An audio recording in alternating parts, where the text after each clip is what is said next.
Welcome to the Big Brain Time Debate Podcast. We have to introduce our guest, Liz Pence. Hello. I'm Seth. I'm Kyle. I'm Jared. And today's debate is who would win in sort of a wrestling match style fight? Mike and Sully from Monsters, Inc. or Shrek and Donkey from Shrek? I will be arguing that Mike and Sully would win. Already, I'm on the Shrek donkey side. I too am on the Shrek donkey team. And I am on the Mike and Sully team. Well, this is a wrestling style match, right? That's the parameters of this fight? Yeah. Okay. So, I think this fight would really come down to the two heavyweights, and that would be Shrek and Sully, I think. I think whoever wins that little battle can determine, I think, who will win, because I don't know if Donkey or Mike can hold up to the heavyweights unless this is a tag team match. I don't know. But I'd reckon Shrek has fought off a lot of soldiers who have come into his swamp. He's been able to scare them out just as much as Mike and Sully can scare people. So I think he's got a pretty good chance in the fight. And I think Donkey can do some mule kicks and stuff. Maybe bounce Mike around like a ball. I don't know. It'd be kind of funny. But I think they'd have a slight advantage because they've done more fighting than Mike and Sully have done. I personally believe, colloquially speaking, that Donkey could wipe the floor with Mike. We have seen evidence from both the first film, Monsters Incorporated, and the second film, subsequent film, Monsters University, that Mike just does not have the physical prowess to be able to handle himself in a fight. We have also seen Shrek and Donkey work as a team. So I think regardless of whether or not it's like solo opponents versus a tag team, I feel like Shrek and Donkey have the advantage virtue of Mike being a little string bean arm tennis ball, but also the fact that my partner Kyle is very correct that Donkey could dole out some mule kicks. Have y'all ever been kicked by a horse? I've seen it happen. Yeah, it's gross, and not gross, but like it's tough. Like, so though Donkey is short in stature, I do feel like he has, again, the physical prowess that Mike Wazowski lacks. And I feel like the whole fight would hinge on these two small figures to sort of not necessarily contradict, but to take a spin on what Kyle was saying, that I think the fight would hinge on these two lightweights, and Donkey would reign. Seth? My first argument. Don't worry, bro. I gotcha. All right. First off, what's really important here is to think about strategy. Mike Wazowski, as we know from Monsters University, is first and foremost not a fighter, but a strategist. So if he's staying towards the back and more like coaching, that could be fairly effective.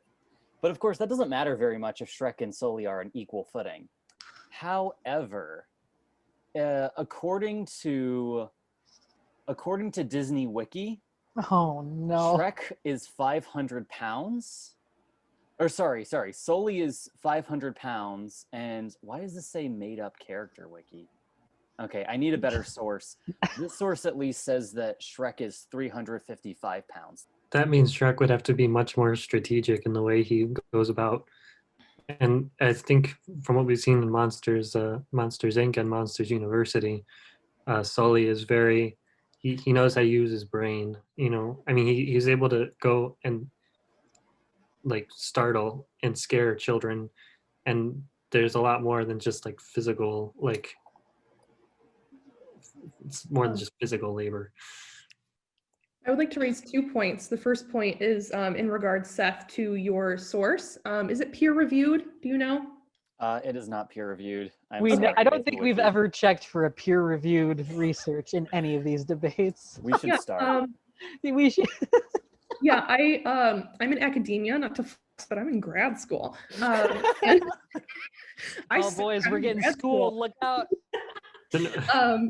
But you provide evidence based on peer-reviewed sources, because the peer review is really the best way to sort of judge a source's validity. The second point that I would like to bring up sort of also touches on academia and university life. You drop,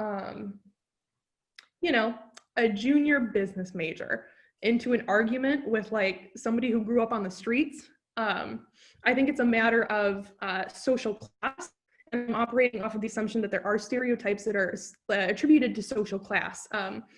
But Shrek and Donkey belong to the streets, okay?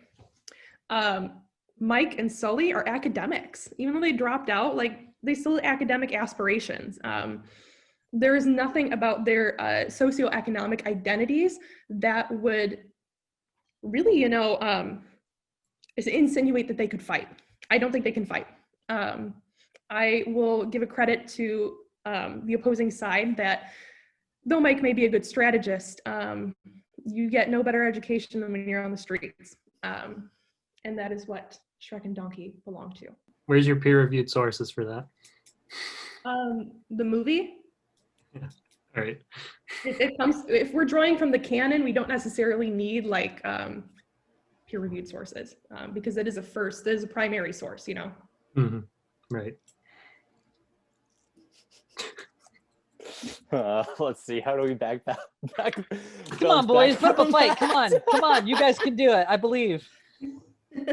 Oh man, I thought the brain and the brawn, the extreme, because I did think it's about a good that, argument. It's a good argument. Yeah, I mean, like one literally. I mean, maybe Donkey his past is a little bit more dubious, but it really seems like Shrek is dealing with people on his lawn on a regular basis, whereas Sully and Mike are suburbanites. Yeah, Mike and Sully live in like a high-rise apartment and work comfortable corporate jobs. And Shrek has repeatedly, refused a monarchist position, a position within the monarchy, has repeatedly refused his privilege to really be a man of the streets, to be a man of the people. And I think that gives him an advantage. And Donkey's a donkey. Donkey is a donkey. I think one problem that Shrek would have is possibly anger and like excessive emotional anger going into a fight. Like I could see Sully being very strategic, and this goes past what we were saying before, but Sully would be able to control his strength more than Shrek would, and that might play into Sully's favor in a fight, especially when Sully has to, or when Shrek has to rely on overcoming a possible weight difference. Have we ever seen Shrek fight something that's stronger than he is? A dragon. Dragon. Yeah. That wasn't like a wrestling though. That was very much that's surely the point against us. We definitely saw in the dragon confrontation some extremely creative strategy work. I will admit we've seen good athletic feats from both, considering what Shrek and Donkey do all the time, and then the door chase from the end of Monsters, Inc. Are they fighting over something, or is it just like a? I think we've just dropped them in. Drop them in and tell them to fight? Like, yeah. Petty cash. They, assuming they agree to it. I don't know. We need more context. Yeah. Yeah, I think we should have done a little bit more qualification on the terms of the fight, but I think it's too late for that now. I don't know. Mike Wazowski is a feisty little fella. Although they did those claws. What? He's got those claws though. They both have claws. He's quick too. That's one thing they emphasize in Monsters University. His speed and stealth. Like if he was able to get, oh gosh, that's kind of gory. I'm just saying the slashing damage to Donkey could be significant. That's true. That was a little dark. My apologies. Oh my. I would like to briefly touch on your point, Jared, about Shrek's like emotional vulnerability, and I do want to give you credit for that argument, because it's because as we've seen in the canon, the entire Shrek canon, I'm specifically drawing from the Shrek the musical and sort of his backstory and how that it further is elaborated upon. That when Shrek was 7, his parents left him, and that is a significant kind of trauma. When I say Shrek belongs to the streets, like he was on his own, fending for himself, which I do think lends him sort of the strategic thinking, the physical prowess, just everything that you need to be a good fighter. But I do want to acknowledge your point that maybe Shrek needs to go to therapy. Maybe Shrek needs to do like family systems therapy before he is able to really maybe restrain his anger. But I do want to sort of warn against circumstantial evidence, you know. I'd actually go a little bit on, I'm trying to not argue from the other side at all. I would say Shrek, there are times when he loses his anger, but it's usually in very domestic contexts, like in Shrek 4, the Do the Roar scene definitely shows that that's where pressure's really mounted. In a scene like with the dragon, or even when there are armed guards fighting him, he's extremely competent. It seems that really a very physical sort of environment like that is a place where he actually thrives quite well. I'm very sorry to dig into your argument, Jared, as we are on the same side. But I don't. Yeah, I do think that's perhaps something that's really important to touch upon is we see Shrek as somebody who is at first initially not very moved by injustice, but eventually his threshold of acceptance for injustice against people, especially people he's related to, it just minimizes. He's not able to accept when things happen to people he loves, but also to people who are marginalized, like the fairy tale creatures in his community.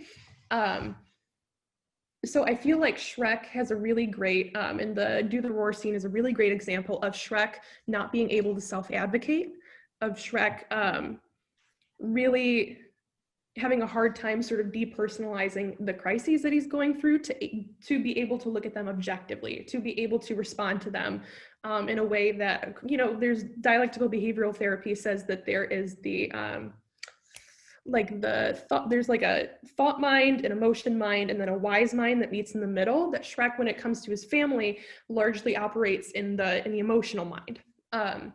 But also that, you know, when it comes down to a fight or something that is not necessarily relationally based, but task oriented, that he is able to set his feelings aside and advocate for others in a way that's sort of not as personal. Shrek can't self-advocate, and I really think he needs to go to therapy. I don't know if anybody has closing thoughts or arguments. This went exactly the way that I imagined it would go. This went 50 times better than I imagined it would go. Thank you, Liz Pence, for bringing your perspective and your wisdom to this topic. Thank you, Liz. Yeah. Shout out to the people at Chicago Theological Seminary for giving me the great academic rigor and for getting me used to arguing over Zoom. See you all next week. Bye, everybody.